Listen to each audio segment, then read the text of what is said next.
the family of the shooter to turn them in? Well, it was a minister, and the minister went to a minister who was involved with law enforcement, by the way.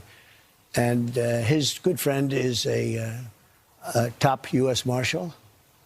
And they took it from there. And then it was a father got involved, namely his father, and said, we got to go in. And they, so I understand it. And again, subject to change. But, you know, the facts are the facts. We have the person that we think is the person we're looking for. But they drove into the police headquarters, and he's there now. Did the father know about what the son had done? I don't know. I'm going to let you get all those questions later, because I can't tell you how accurate. The bottom line is they have somebody that they think did it.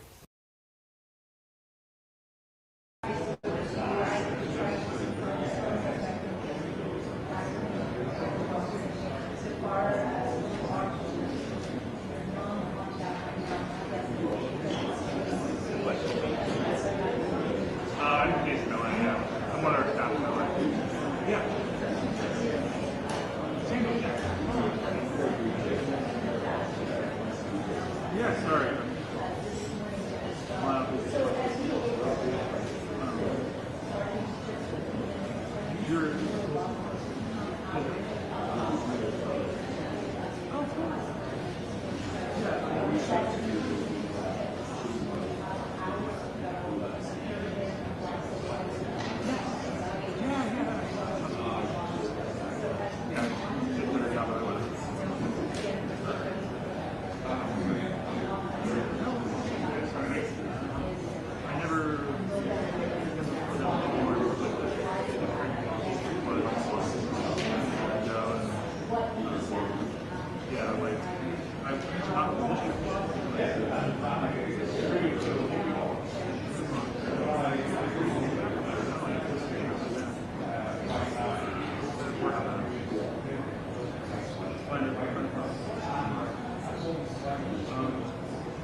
Check 1 2.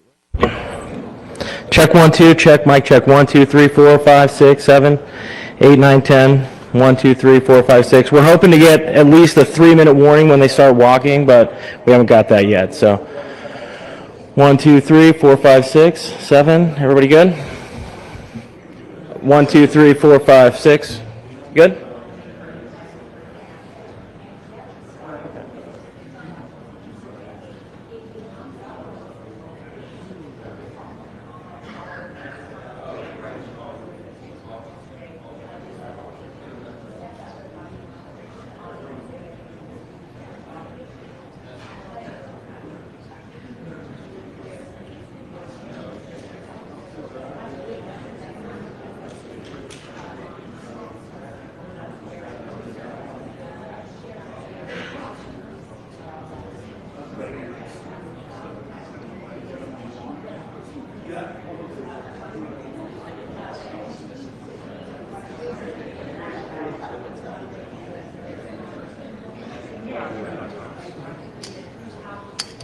You're right.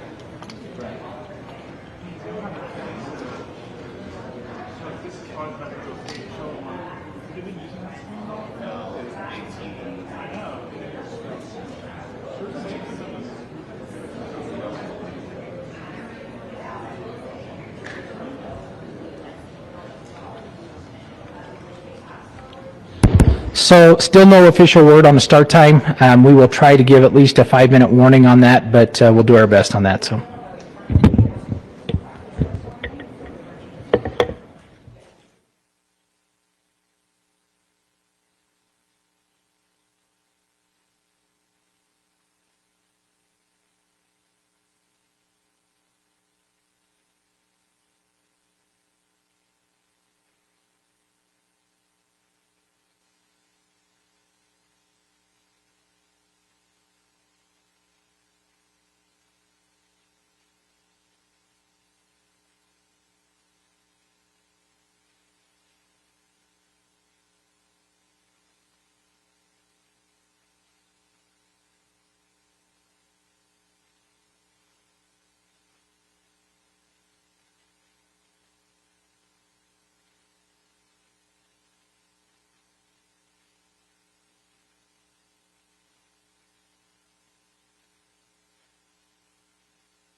Check 1 2, mic check 1 2 3 4 5 6 7 8 9 10. Mic 1 2 3 4 5 6 7 8 9 10. Check 1 2 1 2 3 4.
Hello, hello, testing, testing. Hi, everyone. We are 4 minutes out from starting the press conference. Thank you.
Good morning, ladies and gentlemen. At today's press conference, we will hear from Governor Cox, FBI Director Kash Patel, and Sheriff Mike Smith. We also have with us Utah DPS Commissioner Bo Mason, Lieutenant Governor Deidre Henderson, FBI Special Agent in Charge Robert Bowles, and local and federal law enforcement partners. Following the remarks today, Governor Cox, Director Patel, and Commissioner Mason will take questions. Thank you.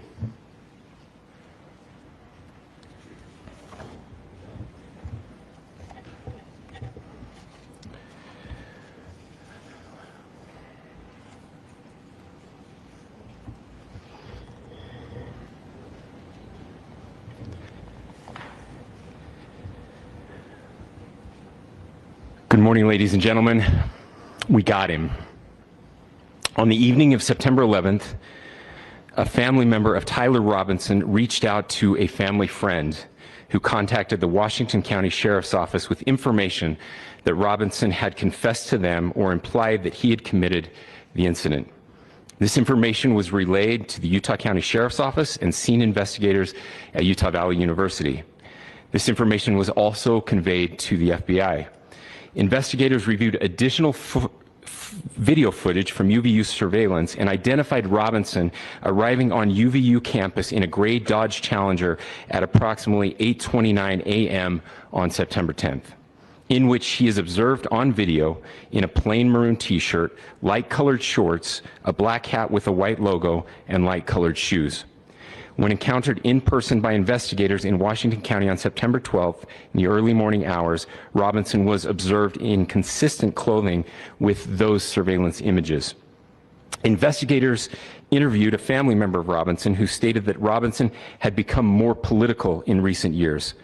The family member referenced a recent incident in which Robinson came to dinner prior to September 10th, and in the conversation with another family member, Robinson mentioned Charlie Kirk was coming to UVU.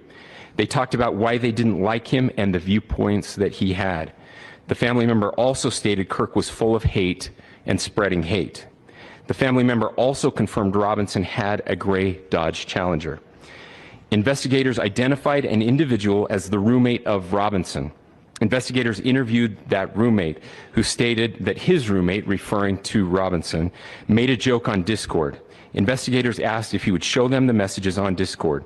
He opened it and showed several messages to investigators and allowed investigators to take photos of the screen as each message was shown by Robinson's roommate.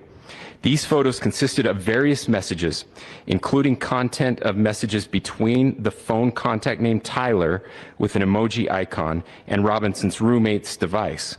The content of these messages included messages affiliated with the contact Tyler, stating a need to retrieve a rifle from a drop point, leaving the rifle in a bush, messages related to visually watching the area where a rifle was left, and a message referring to having left the rifle wrapped in a towel. The messages also refer to engraving bullets and a mention of a scope and the rifle being unique. Messages from the contact Tyler also mentioned that he had changed outfits.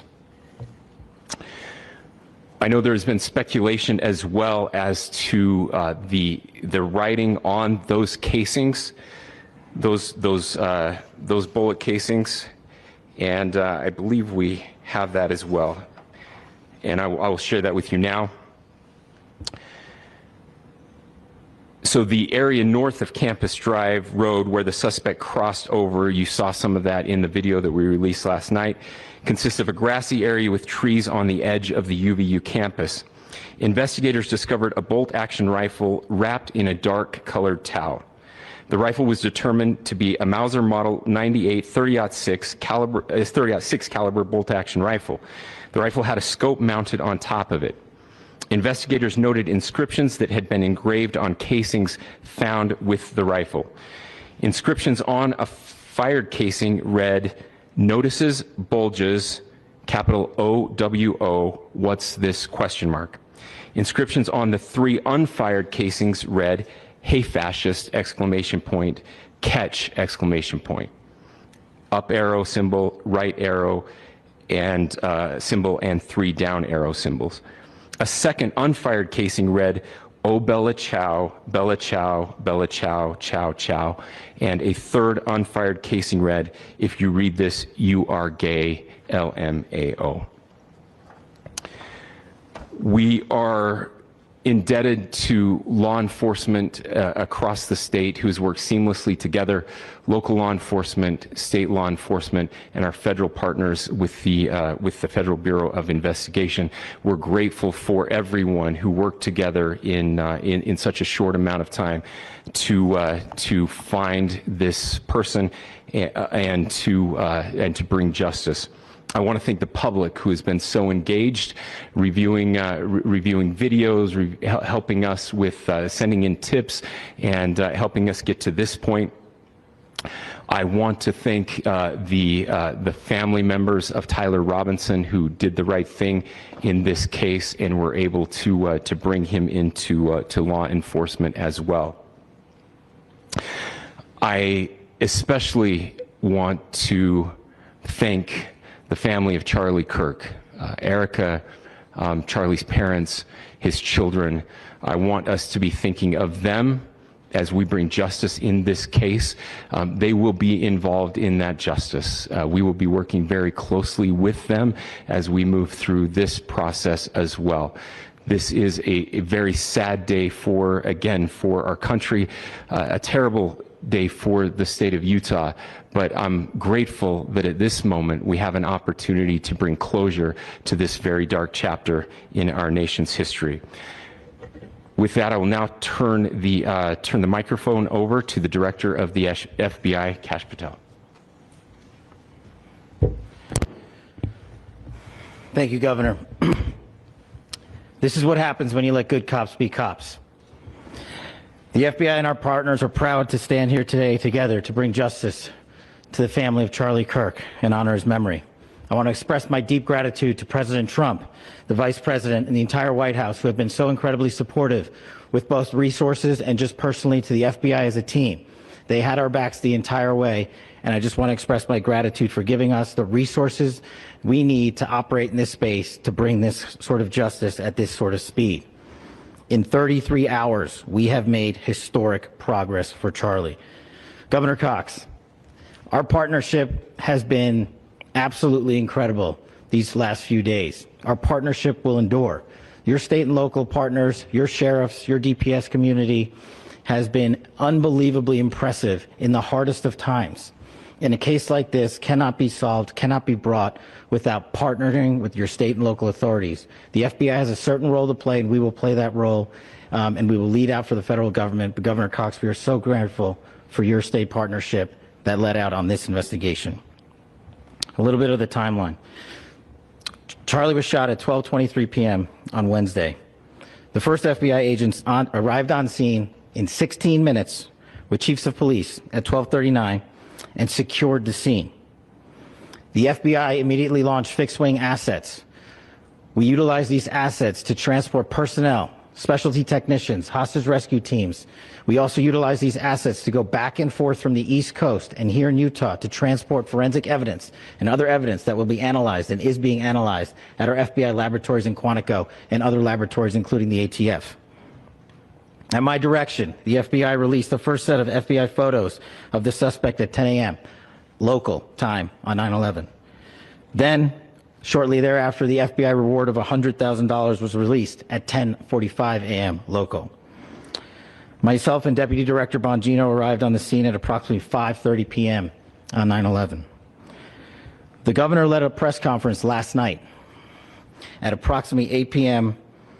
where at my direction, the FBI released a never-before-seen video of the suspect. We also released new images to the public of the suspect. And just last night, the suspect was taken into custody at 10 p.m. local time.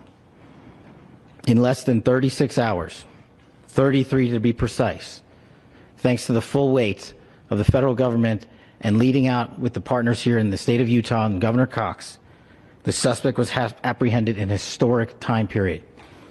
And I want to highlight what Governor Cox said. This would not have been possible without you, the media, and you, the public. That's why we went so public, so fast, and we're so transparent, and we're committed to that transparency. The crime scene, just a little bit there. It is a large crime scene. State and local authorities, along with federal authorities, processed that crime scene quickly. And I even had the ability to walk through that crime scene and walk through the steps the suspect took to learn more about what was needed and what resources we needed to bear to create a full picture for the FBI and leadership back in Washington. Furthermore, thankfully to state and local partners, forensic evidence has been seized and continues to be garnered.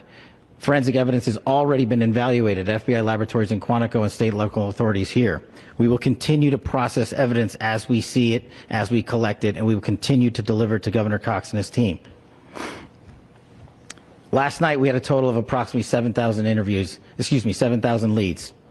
As of this morning, thanks to your great work, we have over 11,000 leads that were called in to the FBI. And we are running out every single lead that we can. Every one of those leads will be run out. The arrest is a testament to the dedication of good law enforcement being great, and partnerships in law enforcement, which I've tried to highlight as my tenure as the director of the FBI. There is no better relationship for law enforcement than the FBI to partner with state and local authorities, and you've seen it here in these last few days. The FBI Salt Lake field office, along with our offices in LA, Phoenix, Denver, San Antonio, Las Vegas, Pittsburgh, Buffalo, our headquarters component in Quantico, all participate in the FBI. I want to express my deep gratitude to the employees of the FBI, the men and women, the evidence response team tacticians, the special operators, the agents, the support staff. You have done monumental work in historic time when the public, who had a right to demand such an expeditious solving of an investigation, the FBI answered that call diligently, critically important to our nation, and we delivered. And I'm proud to be their leader, and I'm proud to be the director of the FBI. This is very much an ongoing investigation, as the governor said, and we will continue to work with state and local authorities to develop the investigation, to provide them the evidence they need for their ongoing prosecutions, and we will be here to answer every call they absolutely have, as long as it takes, for as long as we need to find and apprehend whatever suspects were involved in this crime. Lastly, to my friend Charlie Kirk, rest now, brother. We have the watch, and I'll see you in Valhalla.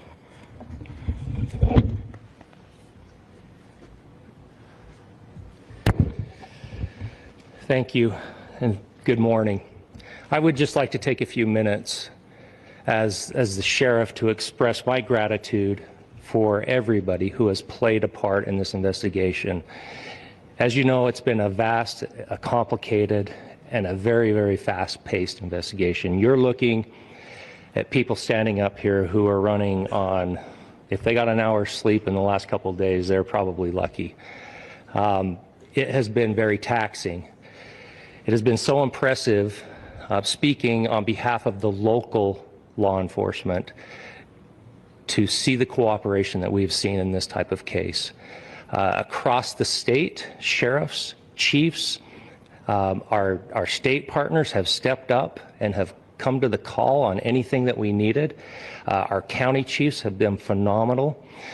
Our Utah County Attorney, Jeff Gray, who's standing up here with us, has been phenomenal in leading us through this investigation. I would like to thank the federal government for their resources, their assets. Our local team here, our FBI team, has been extraordinary in helping us work through this and bring this person to justice. Most of all, I would like to thank the public, and specifically, I would like to thank the public who turned to prayers and who turned to positiveness for us. I would like to thank them on behalf of the law enforcement community, because we needed those prayers. That's what we needed to get through this. We needed your support, and you gave it to us. We needed your patience, and you gave it to us.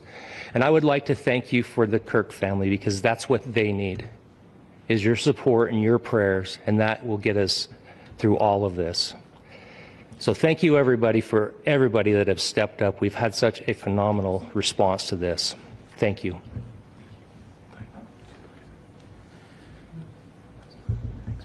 I also want to give a special thanks to the Attorney General and the Department of Justice. Their unwavering support and their commitment to justice is shown true here.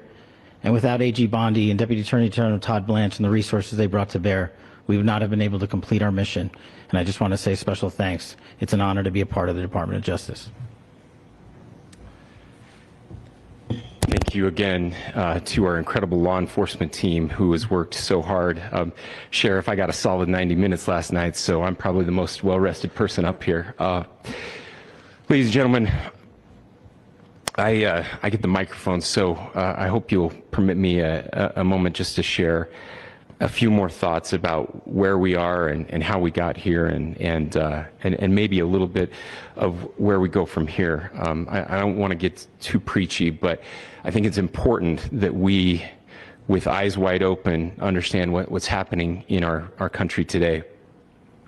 I've heard people say, well, why are we so invested in this? There's violence happening all across our country. And violence is tragic everywhere. And every life taken is a child of God who deserves our love and respect and dignity.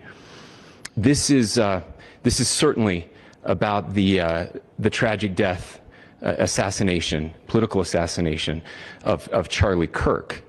But it is also much bigger than an attack on an individual.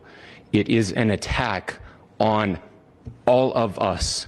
It is an attack on the American experiment. It is an attack on our ideals. This cuts to the very foundation of who we are, of who we have been, and who we could be in better times. Political violence is different than any other type of violence for lots of different reasons. One, because in the very act that Charlie championed of expression, that freedom of expression that is enshrined in our founding documents, in having his life taken in that very act, makes it more difficult for people to feel like they can share their ideas, that they can speak freely. We will never be able to solve all the other problems, including the violence problems that people are worried about, if we can't have a clash of ideas safely and securely. Especially those ideas with which. That's why this matters so much. Over the last 48 hours, I have been as angry as I have ever been, as sad as I have ever been. And it was, as anger pushed me to the brink, it was actually Charlie's words that pulled me back. I'd like to share some of those. And specifically right now, if I could, I need to talk to the young people in our state, in my state, and all across the country. As President Trump reminded me, he said, you know who really loved Charlie? The youths. And he's right. Young people loved Charlie, and young people hated Charlie. And Charlie went into those places anyway. And these are the words that have helped me. Charlie said, when people stop talking, that's when you get violence. He said, the weak can never forgive. Forgiveness is the attribute of the strong. The only way out of the labyrinth of suffering is to forgive. Welcome without judgment, love without condition, forgive without limit. He said, always forgive your enemies. Nothing annoys them so much. A few months ago, I referenced this last night, Charlie posted to social media, when things are moving very fast and people are losing their minds, it's important to stay grounded. Turn off your phone, read scripture, spend time with friends, and remember, internet fury is not real life. It's going to be okay. He again said, when you stop having a human connection with someone you disagree with, it becomes a lot easier to commit violence. He said, what we as a culture have to get back to is being able to have a reasonable agreement, where violence is not an option. Now, again, to my young friends out there, you are inheriting a country where politics feels like rage. It feels like rage is the only option. But through those words, we have a reminder that we can choose a different path. Your generation has an opportunity to build a culture that is very different than what we are suffering through right now. Not by pretending differences don't matter, but by embracing our differences and having those hard conversations. I think we need more moral clarity right now. I hear all the time that words are violence. Words are not violence. Violence is violence. And there is one person responsible for what happened here. And that person is now in custody and will be charged soon and will be held accountable. And yet, all of us have an opportunity right now to do something different. I want to thank my fellow Utahns.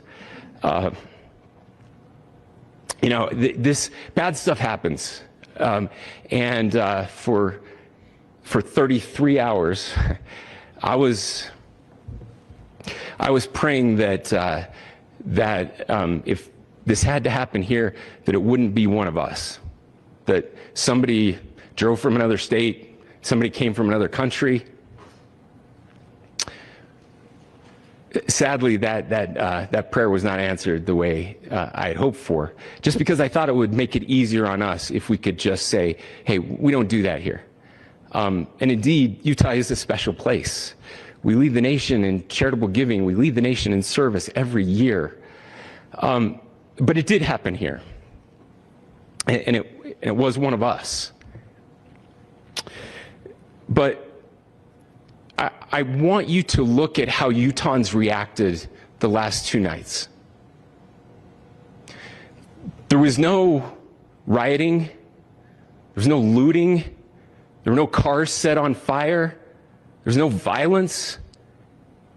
There were vigils and prayers and people coming together to share the humanity. And that, ladies and gentlemen, I believe is the answer to this. We can return violence with violence. We can return hate with hate. And that's the problem with political violence, is it metastasizes. Because we can always point the finger at the other side. And at some point, we have to find an off-ramp, or it's going to get much, much worse. But see, these are choices that we can make. History will dictate if this is a turning point for our country. But every single one of us gets to choose right now if this is a turning point for us. We get to make decisions. We have our agency. And I desperately call on every American, Republican, Democrat, liberal, progressive, conservative, MAGA, all of us to please, please, please follow what Charlie taught me. I'll just conclude with words I share often from a friend and author, Yuval Levin, who was asked if he was optimistic about our country. And he said, I'm not optimistic. He said, I hate optimism. Like, that sounds bad.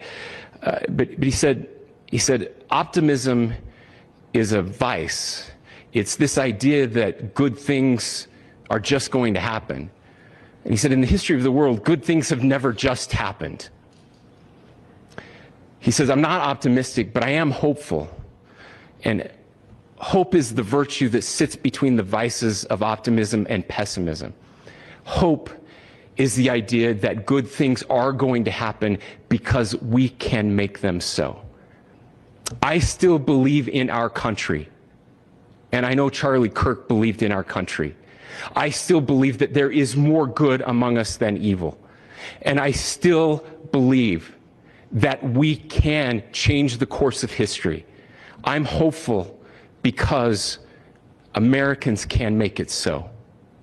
Ladies and gentlemen, we're happy to answer any questions you might have. Governor, can you please speak to whether the suspect is speaking with authorities and his demeanor, Tyler Robinson, when he turned himself in? I cannot speak to that right now. Governor, how do you interpret the engravings on the casing? Well, I will leave that up to you to interpret what those engravings mean. I think the clearest one that says "catch fascist," there's not, and by the way, that's like catch like a ball, catch this. That's I think that speaks for itself. Governor, you indicated that he had been communicating. Please. Talk about this level of hatred that this person expressed in the dinner. Beyond that, is there anything in your view that you discovered that may have radicalized or changed him to prompt him to commit such a horrific? There's nothing more that we can share at this time. Governor, you indicated that he had been communicating with a friend on Discord about the gun. Do you anticipate any more arrests? We do not at this time have any information that would lead to any additional arrests. Do you believe he acted alone? Yes, but the investigation is ongoing. How he came into custody of police and where he is right now? Yes, so right now, Mr. Robinson has been booked into the Utah County Jail.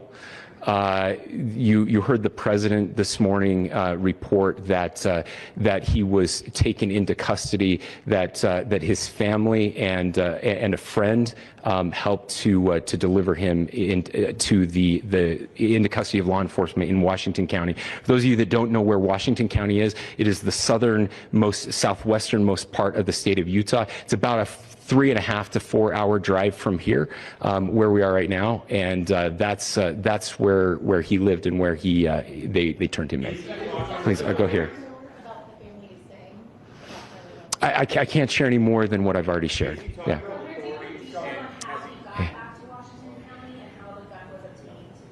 So how we obtained the gun? The gun was found here. So I don't have much more details on that. We do know that he drove. We had his car here on campus, and then we had his car going south back to the St. George. It's actually the city of Washington in Washington County. Is he talking with authorities and did he discuss a motive? I'm sorry? We don't have any information that would lead us to believe that. Yes, in fact, it was just released. Yes. Is he talking with authorities and did he discuss a motive? I can't answer that right now. Yeah, thank you. Over here.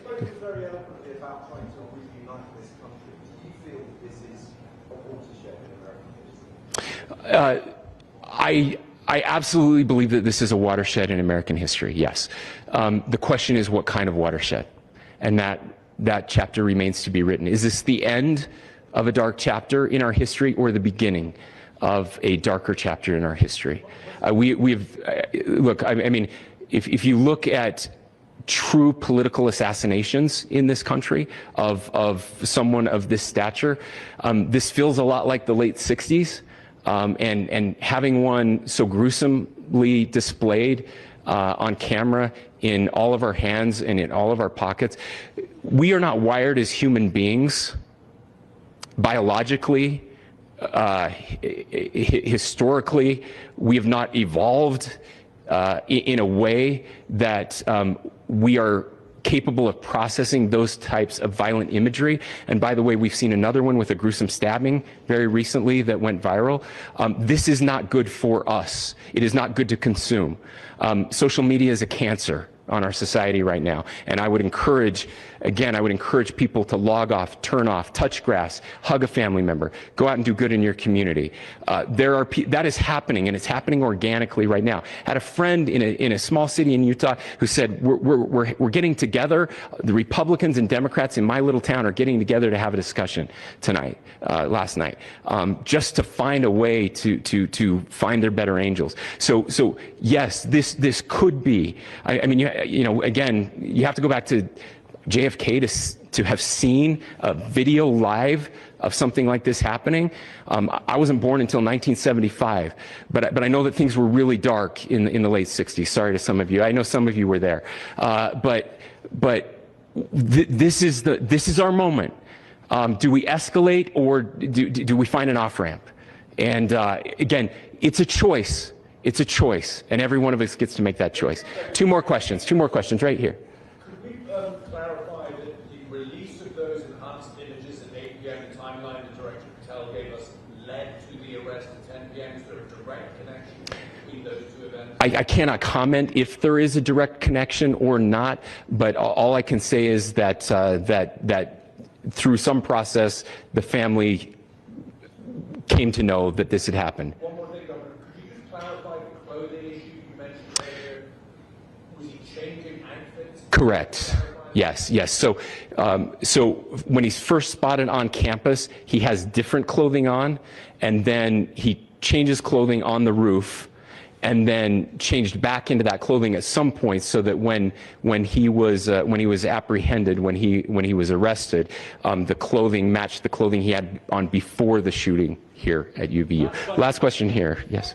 Suspect was from Utah. Can you kind of tell us a little bit more about where, and was he a student here at this university, and is there any history of mental illness? Yeah. So I don't have any information on the mental illness part. He was not a student here at UVU. He was living and had lived for a long time with his family in Washington County, in the southernmost part of our state. Thank you, everyone, for your great work in getting this information out. I will just say, process-wise, this may be important. I know many of you aren't familiar with the process in Utah. I think it's important that you understand that. Basically, we have 3 days for charging documents to be filed. A CI will be filed. We'll have more information then, more detailed information as those charging documents are filed in preparation for a preliminary hearing. So 3 days. So we would anticipate then that early next week those charging documents will be filed. We will obviously be working. The county attorney will be working very closely with Mr. Kirk's family as those documents and decisions are prepared and made. Thanks, everyone. Well, there you have it. We were talking last night about why did Kash Patel not speak and why did he not give us any more information. It looks like, actually, I think if the timing is right, it turned out that the suspect, who we now know is Tyler Robinson, 22 years old, from Utah, as you may have heard in there, was actually turned in by his family. He was the son of a 27-year veteran of a county sheriff inside of Utah. And apparently family members had seen those images that were released. Friends had seen those images released. One apparently contacted Robinson's father. And from what we can gather here, they didn't give it a whole lot of detail, but apparently the father then confronted the son and then said, hey, we're going to have to be turned in. We don't know how that conversation went or whatever. We do have information, or they did release it, that some of the friends of of Robinson had noticed a sharp turn for the worse in his politicization, in his anger about politically some issues. Apparently at a dinner table, a family dinner table, just a few nights before, or very shortly before the assassination, that he mentioned in there that he didn't like Charlie Kirk, and then they talked about why he didn't like him, etc. And now we obviously know what happened next, and these images happened or were released. Apparently, were instrumental in getting that out there. Yeah, Gary, why don't you go ahead and join in? You've been watching this a lot too. One of the things that really stood out to me and at the beginning, I thought it was a little odd. I've got to say that Kash Patel really seemed to spend a lot of time bragging about the FBI and about all the work that had been done, and that has this taking credit for all this fast issue or whatever, and getting those images out there. I think probably is the big break that turned into that it helped it. But this wasn't because the FBI went and found him or the local law enforcement. Right. His father found him and they brought him in, as I understand. Is that what you understand from what they said? Yeah, absolutely. I mean, they kind of they did their job for the FBI, I think, basically, so, you can send out all the kudos you want to, but yeah, his own family turned him in. So that's ultimately where the harder work, the emotional work was done, turning in your own flesh and blood. Yeah, and I just can't even imagine what a shock that is for the father. I mean, who's a law enforcement veteran, himself, right? 27 years on the job, and then to find out that your own son is now committed probably the highest profile crime in America in decades. I mean, you heard that guy there at the end kind of making a comparison because it was basically live on television with the JFK assassination. Maybe that's a bit of a stretch, but in terms of modern day, it was pretty stark. Oh, agreed. Yeah, my gosh, he's got to be devastated. I mean, who could imagine, that a family member, doing this? My gosh, it's mind-boggling. And that kind of reminds me of the attempted assassination of Trump in Butler, Pennsylvania, and the parents of that person were not very forthcoming. And to my knowledge, I never saw, even to this day, that they ever came out with any kind of public statement. The only thing I ever saw is that somebody videoed them going into a grocery store late one night because they were trying to avoid any notice, but they never came forward. And now this guy didn't even wait, this parent, and good on him for doing the right thing there. Amen. That's going to be really hard because obviously the shame on the family is going to be pretty profound. Yeah, it's still so frustrating. There's so many questions about Butler that we have not gotten the answers to. We've not gotten to the bottom of that. I don't know if we ever will, right? And unfortunately, during this presser, you couldn't hear the questions that he couldn't answer.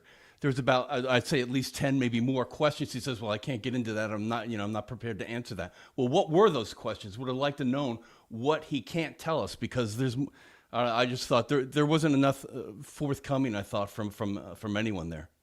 Yeah, and in fact, I want to show a few pictures here. This is some of the things that's been released already. So this is the shooter. This is the Tyler Robinson right here. And some of the interesting things that people come out with, I've already seen, and you're seeing examples of it here, is they say, like on the family Facebooks and whatever, that apparently he had two younger brothers. They said they just looked all normal. Everybody looked fine and just normal, smiling selves.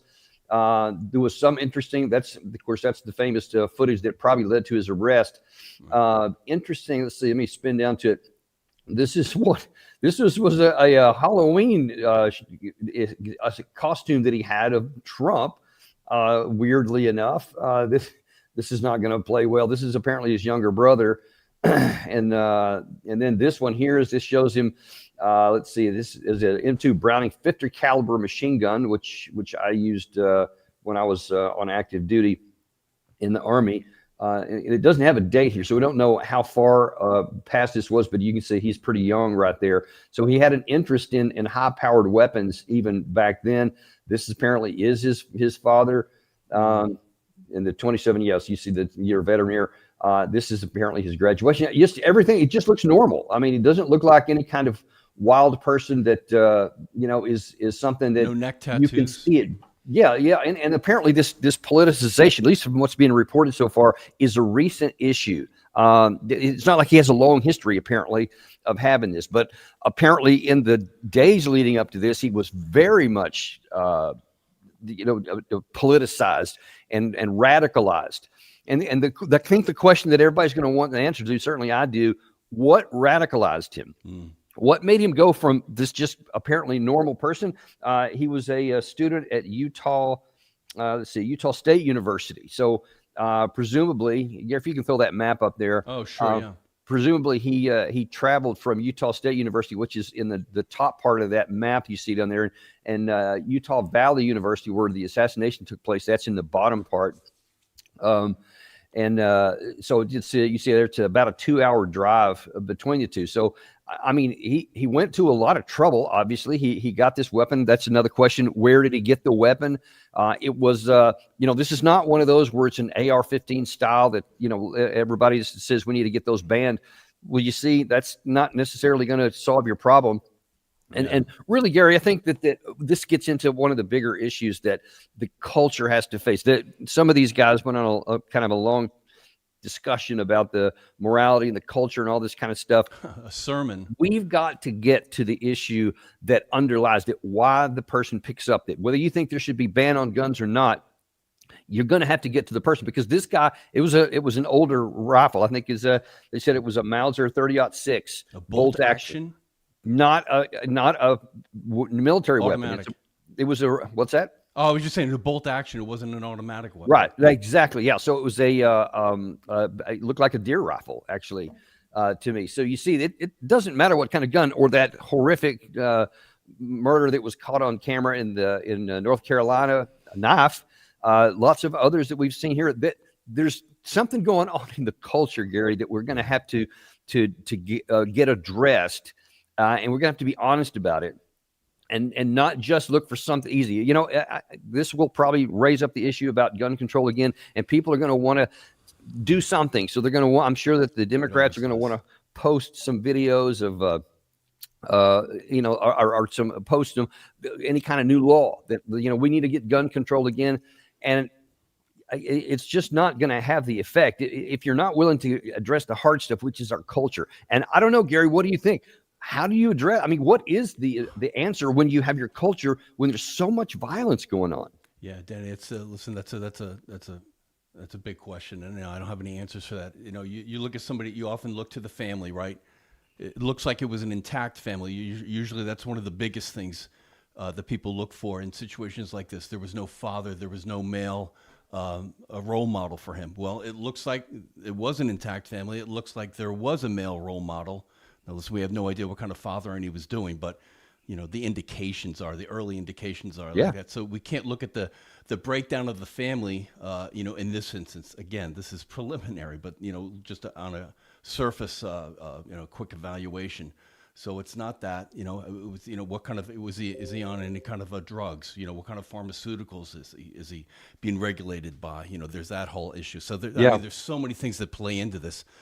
But on a quick evaluation as to what we do know, some of the obvious things that normally come to the issue, from a broken home,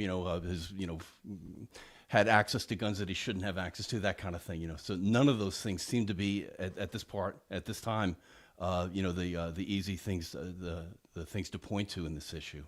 And one of the questions asked at the end of the press conference that I did hear was, he said, are there any other suspects? Is there anything else? And at the time, he's like, no, it looks like we've got everybody we want. But, I've got some questions too, because a guy probably doesn't get this radicalized without somebody else knowing about it. So I would like to find out if anyone else had any advance notice, any advance warning of this. Did he confide in anyone what he was doing, or was he a complete lone wolf? Obviously, everything is possible, but that's a big question I have. I want to talk to his close friends. They mentioned they were looking, they had something on a screen. We haven't seen that released yet about text messages going back and forth. I'd like to go down that path a little more.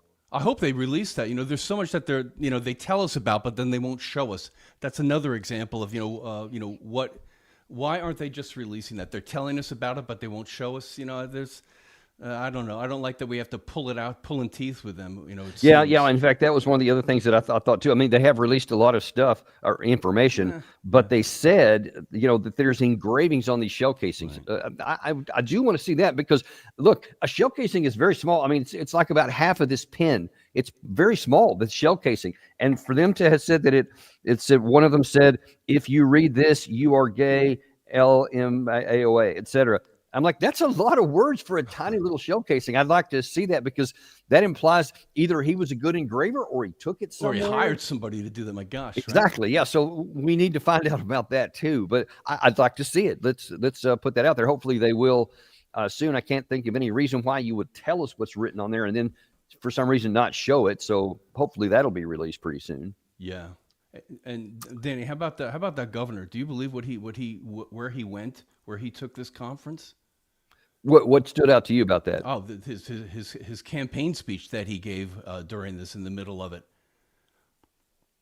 I guess it didn't strike you like that. If you saw some of you, if you go back and read some of the commenters, we were all just like, "Where is this guy going? Why is he talking about that? Why is he giving us a new age self-improvement? Go hug somebody." What okay. Yeah. Sorry. I was actually, during most of that part, I was actually looking for information on the other side. So you knew to tune out from this guy. I did because I was thinking, man, this guy, what's he saying all this stuff for? Yeah, that did stick to me, because I did catch that part, something about go hug somebody. I'm like, that's just not.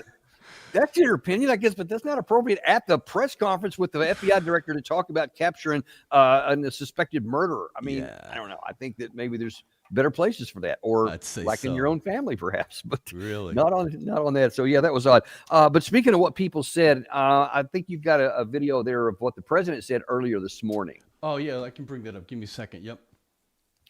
And then I think I've sent you this clip. You probably hadn't had a chance to cut it yet, but if you could maybe get it ready to go from your browser from Bernie Sanders, if you can see that one I sent. Oh yeah, sure. I thought this really a good statement by Sanders. So I want to show President Trump what he said this morning on Fox and Friends when he announced that they had the shooter and suspect, and see his initial comments. Yeah, I'll play that here.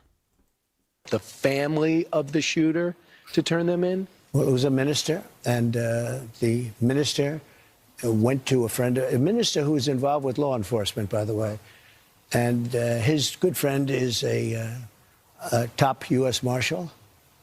And they took it from there. And then it was a father got involved, namely his father, and said, we got to go in. And they, so I understand it. And again, subject to change. But, you know, the facts are the facts. We have the person that we think is the person we're looking for. But they drove into the police headquarters, and he's there now. Did the father know about what the son had done? I don't know. I'm going to let you get all those questions later, because I can't tell you how accurate. The bottom line is they have somebody that they think did it. And that was his comment this morning. And you've seen the ones that he's had elsewhere. And Gary, also, once we get the Bernie Sanders one up, I also sent an additional comment, actually from Trump from last night, where he also addressed this, that maybe you can also play from the browser, because it's really kind of telling about where his mind is, and we'll see what's going to happen in the days ahead. Pardon me.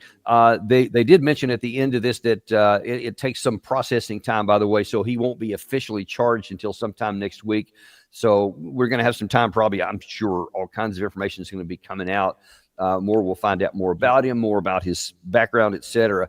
But, you know, the real issue is going to be what happens next. Is this just a high profile assassination that's a big news event, but then that's it? That's all it turns into? I know I've seen a lot of people concerned that this could be a bellwether. This could be the spark of new level of violence.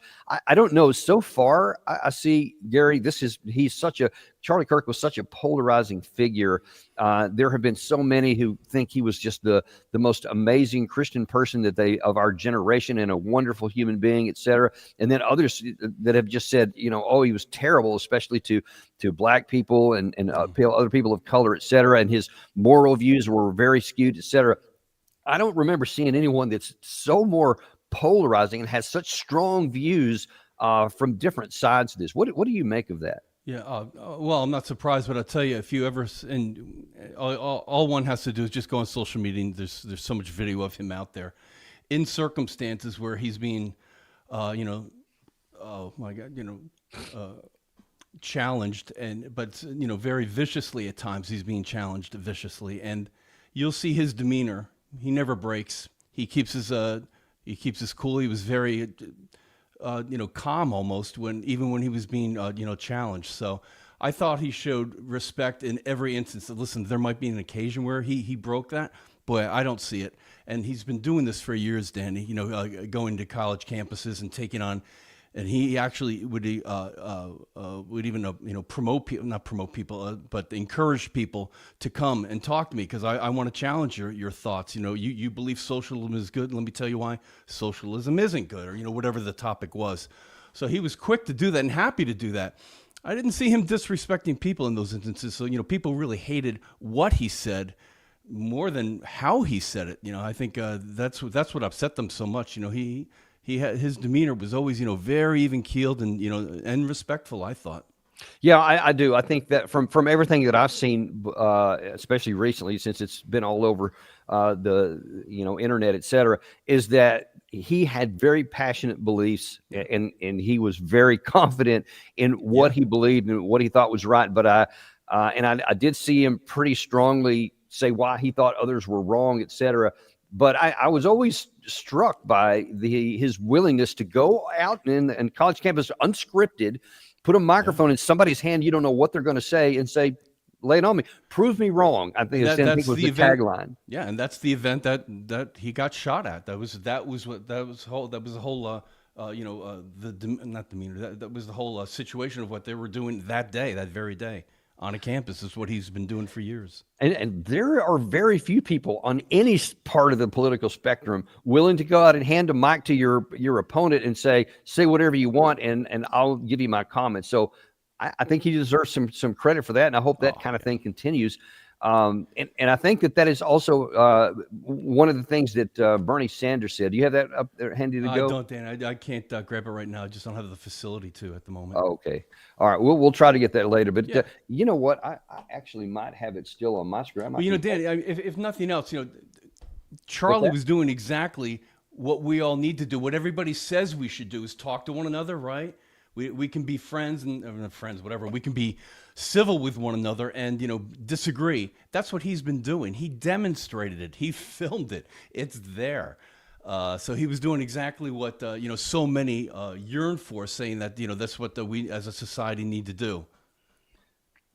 Yeah, I could agree. So in light of what Charlie Kirk said here, I was able to find it. I hope this is showing correctly on our screens here. Just make it a full screen, Dave. Oh, yeah. I see what they need to do here. Okay, this is what Bernie Sanders did. This was released just yesterday afternoon, and I want to play this particular part of it.